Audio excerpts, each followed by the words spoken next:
Thank you for tuning in today for this introduction to our new video series. We're going to be launching simultaneous with this introduction part 1 of a 6-part series focusing on working with buyers. And while that might sound like a purely business development strategy, you know, as well as I do, that there's always going to be a thread of risk management woven into everything that I talk about.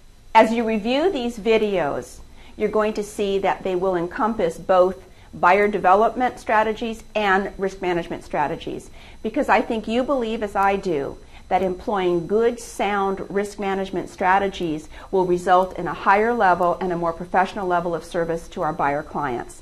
So I hope you do enjoy the series, and a few of the things we're going to focus on are looking at buyers through the same lens that we view our sellers. In other words, really taking advantage of that buyer consultation and making sure that we manage our buyers' expectations, that we prepare them for the process, prepare them for the delays, for the obstacles, so that when things happen in our transaction, they're not looking to blame someone. Rather, they're appreciative because they know.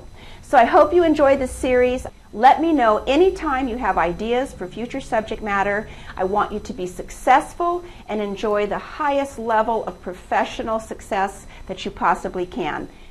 Thank you, and be careful out there.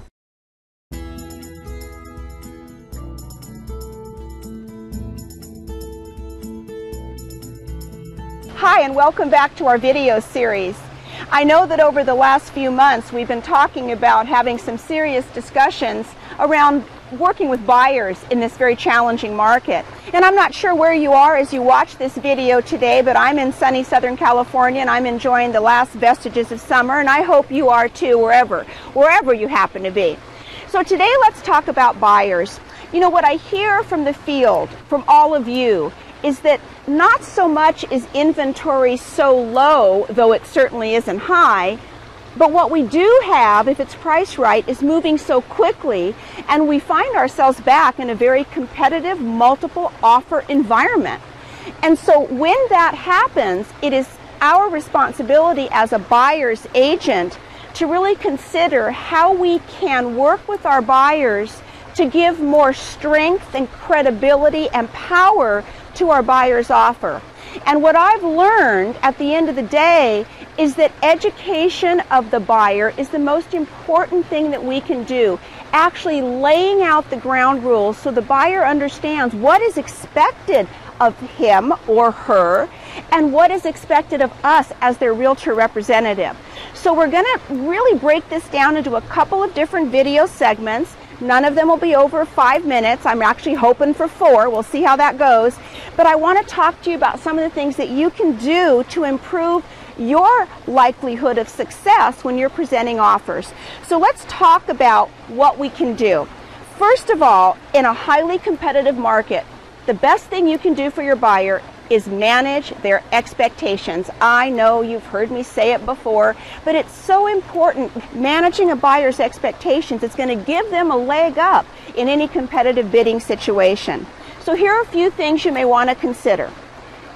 Before you're presenting an offer, and by the way, I know that very rarely are we presenting our offers in person. I understand the market has changed. I understand technology has led us down a different path. So very often we're just sending our offer along to the listing agent, or we're sending it electronically to the listing agent. However it's going to get there, it's rarely going to get there with us. But one of the things we can do to help the listing agent understand the qualifications of our buyer is to include a cover letter with every offer. And that cover letter should not have narrow focus only on the buyer's qualifications, but we should be including our qualifications. Let that listing agent and that seller know why it is that you as a realtor, as a professional, are going to be the better choice throughout that transaction. So don't be afraid to point out your qualifications as well as the buyers when you're writing your cover letters. The other thing I would like to counsel you on is make sure that your offer is not only written with strength, that it's not only solid, but that it's actually legible. I know you're going to say, what is she talking about? My offers are always legible. I have complaints every single day from listing agents who tell me that they're receiving handwritten offers still today. And they complain about the fact that they're not legible. They complain about the fact that they're not complete. So if we are experiencing that on the listing side, we know that it's a real challenge in the general marketplace. So please use your electronic platform to generate your offers and forms. Because only when you present a professional package, a professional offer that's clear and concise and clean, then your offer is going to be given far more credibility, and you're less likely to have it summarily rejected by a seller. And that's always a risk in a highly competitive market when you're one of many. An offer's strength can be determined by many factors, not price alone. So remember, price is important. The amount of down payment is important. The initial deposit can be very important. The length of escrow, the time frame for removal of contingencies. All of these are things that we should be discussing with our buyers in that first consultation.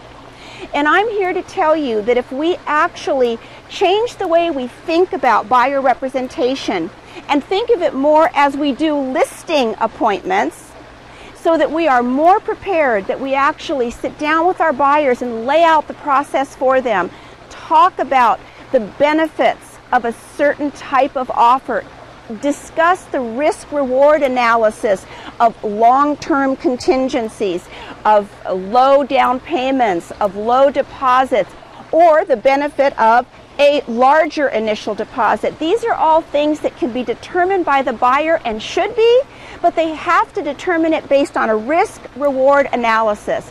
And who better than us as real estate professionals to give them that advice? So stay tuned for the next video. I'll give you some more tips on working with buyers. Thanks for joining us.